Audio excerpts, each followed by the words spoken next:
செய்தி. வணக்கம். விவி செய்திகளுக்காக ஊர் செய்திகள் வாசிப்பது திருதி. ராணிப்பேட்டை மாவட்டம் ஷோலிங்கர் அடுத்த கொடைக்கல் அரசு பள்ளியில் கொடைக்கல், மேல் வெங்கடாபுரம், வடகடப்பந்தாங்கல் ஆகிய 3 ஊராட்சிகளைச் சேர்ந்த பொதுமக்கள் பயன்பெறும் வகையில் உங்களுடன் ஸ்டாலின் திட்ட முகாம் வட்டார வளர்ச்சி அலுவலர் சரவணன் தலைமையில் நடைபெற்றது. ஊராட்சி மன்ற தலைவர்கள் ஹேமச்சந்திரன், பாபு என்கிற ஜெகதீசன், அனிதா, ஸ்டீபன் ஆகியோர் முன்னிலை வகித்தனர். திமுக மத்திய ஒன்றிய செயலாளர் பூர்ணச்சந்தர் அனைவரையும் வரவேற்றார்.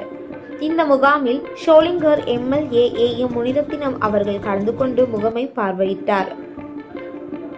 4 கர்ப்பிணி பெண்களுக்கு ஊட்டச்சத்து பெட்டகம், 10 பேருக்கு மகாத்மா காந்தி 100 நாள் வேலை வாய்ப்பு திட்டம் அட்டை, 9 தூய்மை பணியாளர்களுக்கான நல வாரிய அட்டை மற்றும் பெயர் மாற்றம் செய்யப்பட்ட மின் இணைப்பு உத்தரவு வழங்கினார்.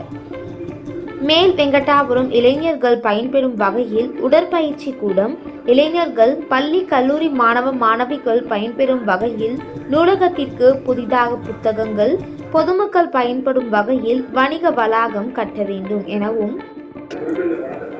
கொடைக்கல்லில் பழைய நூலக கட்டிடம் அகற்றிவிட்டு புதிய நூலக கட்டிடம் கட்டித்தர வேண்டும், புதிதாக கட்டப்பட்ட வட்டார அரசு மருத்துவமனையை திறக்க வேண்டும் எனவும், வடகடப்பந்தாங்கலில் புதிய ரேஷன் கடை கட்டித்தர வேண்டும், பொதுமக்கள், விவசாயிகள், மாணவ மாணவிகள் பயன்பெறும் வகையில் மேல் வெங்கடாபுரம் கிராமத்தில் இருந்து வடகடப்பந்தாங்கல் வரை சேதமடைந்த தார் சாலையை புதிதாக அமைக்க வேண்டும் எனவும் சட்டமன்ற உறுப்பினரிடம் மனு அளித்தனர்.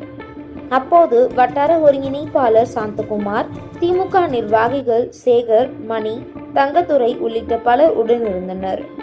விவி செய்திகளுக்காக விஜய் மற்றும் பாஸ்கர்.